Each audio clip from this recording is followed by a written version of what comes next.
Sanibonani guys, igama nginqabile niphasela amanqapanqampa kuzokwenzeka kwizingane zesithembu ngeviki elilandelayo. Kuvezwe ukuthi uMpumelelo uzobe siyazama ukuba romantic kuTirelo njengoba nje bekade emzwisa ubuhlungu uGirl isikhathi eside kangaka. Siyazi-ke sonke guys ukuthi kulokwathi inhloko uTirelo bese seyibona nje sengathi nje akasabalulekile kuMpumelelo njengoba nje sekukhona amahle. Kule date-ke uGirl bekade egqoke uStar White, kanti-ke uMpumelelo umane wakhipha i-blindfold guys. Ufuna ukumvala amehlo phela uTirelo ukuze amkhombise i-surprise. Kodwa-ke uTirelo ngenxa yokuthi ubesemzwise kabuhlungu kakhulu ngey'nto ey'ningi, uMpumelelo umane wacabanga ukuthi akazile ukuzomnikeza i-surprise kodwa uzombonisa umuntu omusha mhlampe athandana naye. Imagine guys, ushilo ukuthi lo mfana akeve edlala ngama-feelings ami, yabona nje ngiyabikela ukuthi ubani-ke lo asezongikhombisa yena njengoba nje engivala amehlo ngale blindfold. Mhlampe nje uGirl akazi bazomthengela imoto, mhlampe nje umuzi, so akungasheshi acabange into embi. Mhlampe nje uMpumelelo uzomane amsurprise for the first time, amkhombise into ezojabulisa amehlo akhe. Akupheli-ke lapho guys.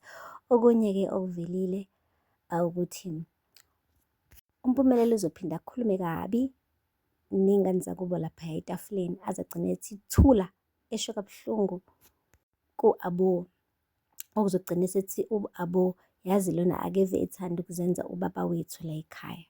Siyakhumbula-ke guys ukuthi vele vele nje uMpumelelo kade aqala ukuzenza ubunumzane laphaya kwaMseleko. Ngisho naye ubaba wakhe wake washo ukuthi lo uthanda nje ukukhontrola ngisho amakhosikazi akhe, afune nje kube sengathi nje angaba ubaba nje laphaya wekhaya, kube uyena nje ophethe mekuwukuthi mhlampe uMseleko akekho eduzane, kube uyena oshaya u-5 nokukhala esakhe isicathulo lapha kaMseleko.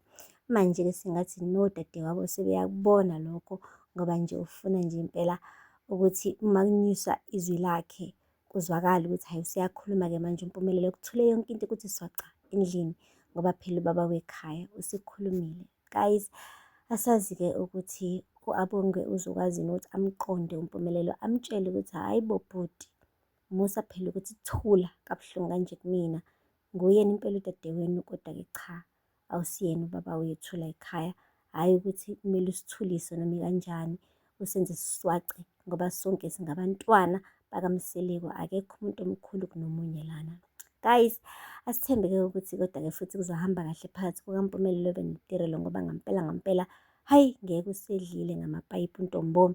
Isikhathi sokuthi naye manje ake ukuthola ukuphumula kuleya relationship yakhe benoMpumelelo.